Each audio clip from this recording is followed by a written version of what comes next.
My name is Sanya Siraj, and my brother name is Shahawar Matin Siraj. We came to America in 1999 June, and we were undocumented, so that was a big struggle in America.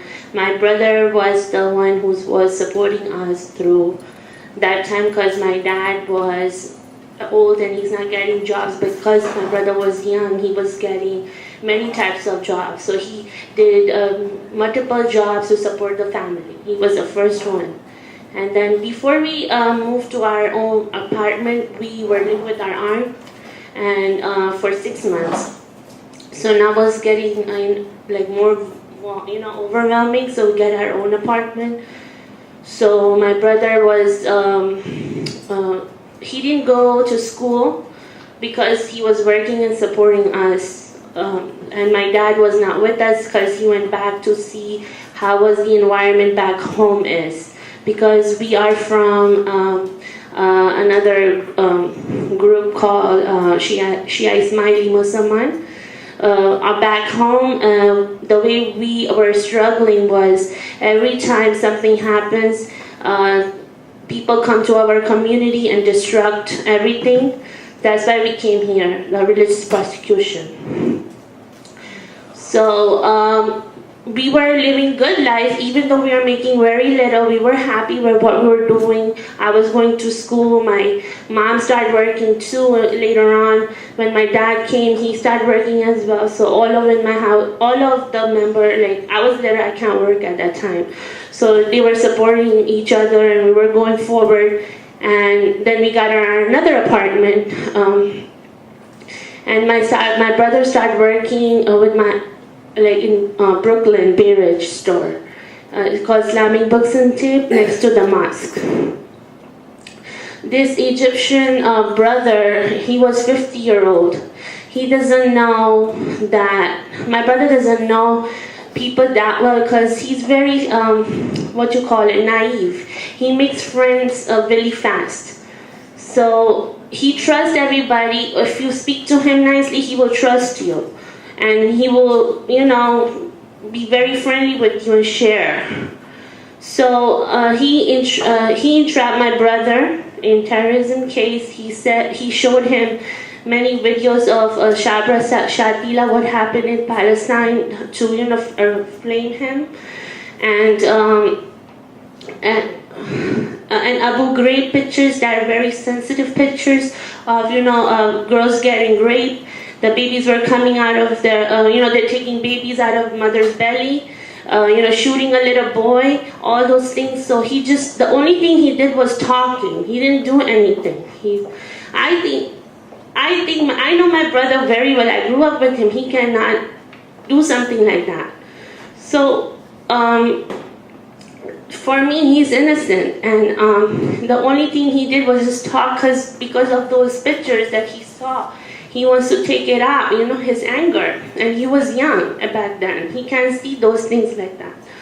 So one day he was leaving for work, and my mom said, I don't know what happened to my mom that she told him, take care of yourself, don't talk to nobody. The environment is not good. And that day he didn't return home. We were searching for him everywhere.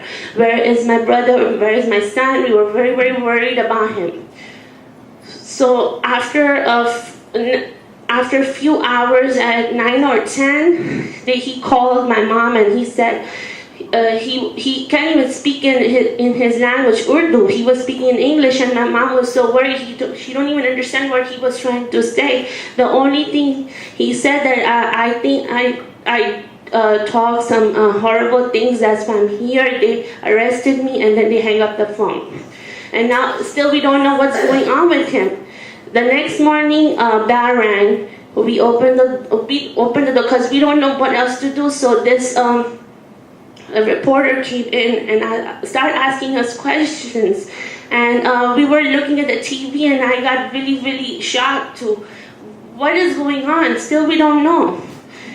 So then we found out that the guy that he was coming with, who's giving him rides back and forth, trapped him by taping his conversation. And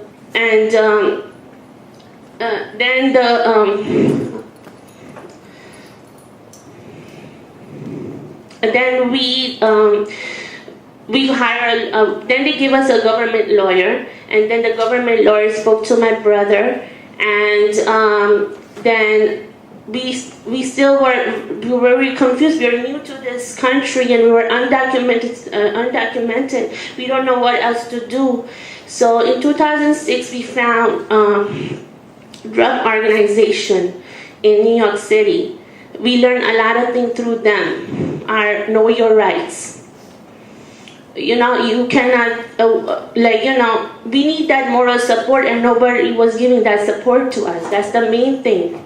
Like, if you're going through, your family's not supporting you, they're scared of you, so you need some kind of information. We are new, and we don't even know what's going to happen to us when you're undocumented. You have no papers in this country, So my brother went through trial in 2006. He got 30 years in prison. He shared me this story. To me, it's a little scary story, but I will share with you. He said that one night he was sleeping, and all of a sudden his soul came out of his body, but he can see him laying down on the bed. And he said, I came home, and I saw you, Mommy, laying down on the bed with my sister, and I touched my dad. At that time, we didn't visit him for 6 months. So that's the first time he called, and he said, I came home, and I saw you laying in bed, and I touched my father in his hand. So my dad was telling me that, I don't know, I felt this cold hand touch me around 4 o'clock at a.m. So we were thinking how he can come home like that, because he was going through emotionally and physically torture over there, that he was worried about his family, what's going to happen to the mom, me, my dad, how that things happen. Then when we visited him, he said that when I was going inside my body, I can't even go inside my body. I have to force to go inside my body, or I will be dead. But at that moment, I was only thinking about my mom.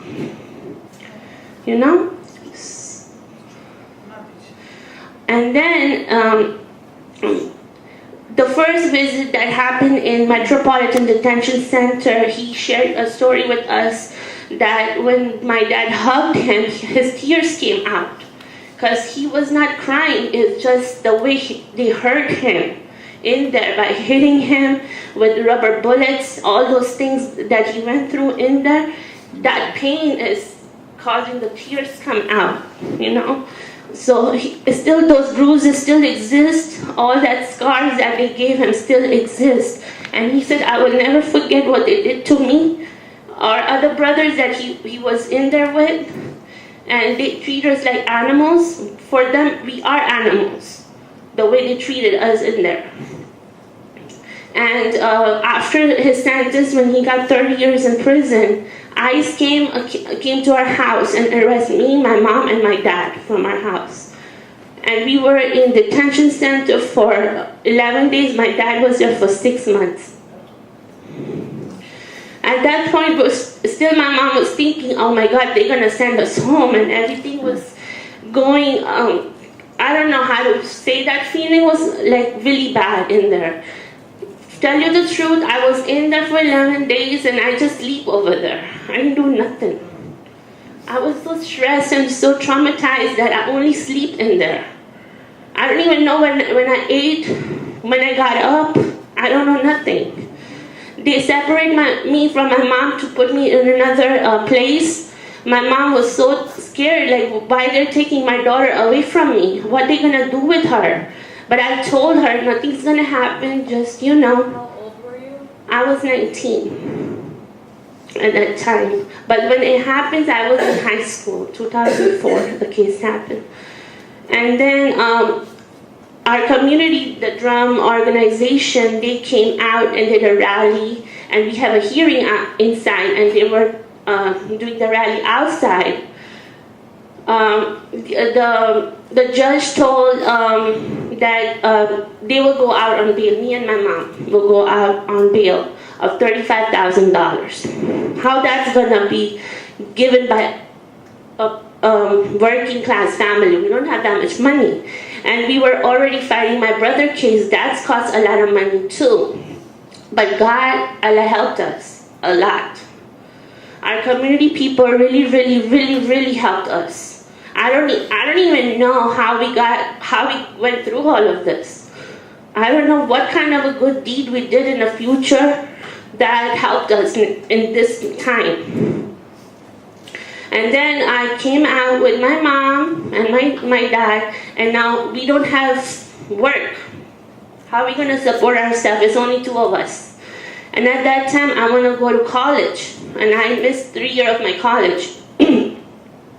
And then I started working at my dad's shop every day from 9 in the morning to 12 at midnight. It's a regular, same thing, routine, and I was getting tired of it. I was like, this is not my life, what I'm doing. I'm not even going to college. I see myself and other people who go to college, and I tell myself, I want to go to college. I want to do something. So that night when I came home, I cried so much. I never cried like this in my life. Never. My mom got even scared what happened to her all of a sudden. Next morning, my dad showed up in our house, doorstep. Still, we were thinking that they're going to deport my dad, they're going to deport us. We don't know what to do, where to go. Because we had that moral support, it was hard time, but we said it's going to be okay, let's see what's going to happen. Our organization helped us get a lawyer for our immigration case. She didn't charge me a penny. They worked really hard on our case. I still remember, this is my first time going in front of the judge. I never see a courthouse. I never went to my brother's trial because I was really scared. I don't want to see him in that way. I can't see him. And they asking me questions about my brother. I said, my brother is innocent. He didn't do anything wrong. So judge looked at me, and I know that I'm telling the truth. I'm not lying. We're still thinking that they're going to deport us, and how my brother is going to stay here in these conditions. Our lawyer still give facts about our back home, and we got our green card in 2000. We got our papers in 2014. We won the case. With all hard working, we won the case. Our green card came around 2016. Now my brother is in upstate New York, 2 hours away from us. He was in Indiana too, with a lot of brothers over here who was in Indiana. And after we visited, the second visit, they sent him to New York, upstate New York. We go see him. It's a blessing that, we meet him in a month, like twice a month. But thank you so much. I'm sorry, it's a long story, but that's what happened.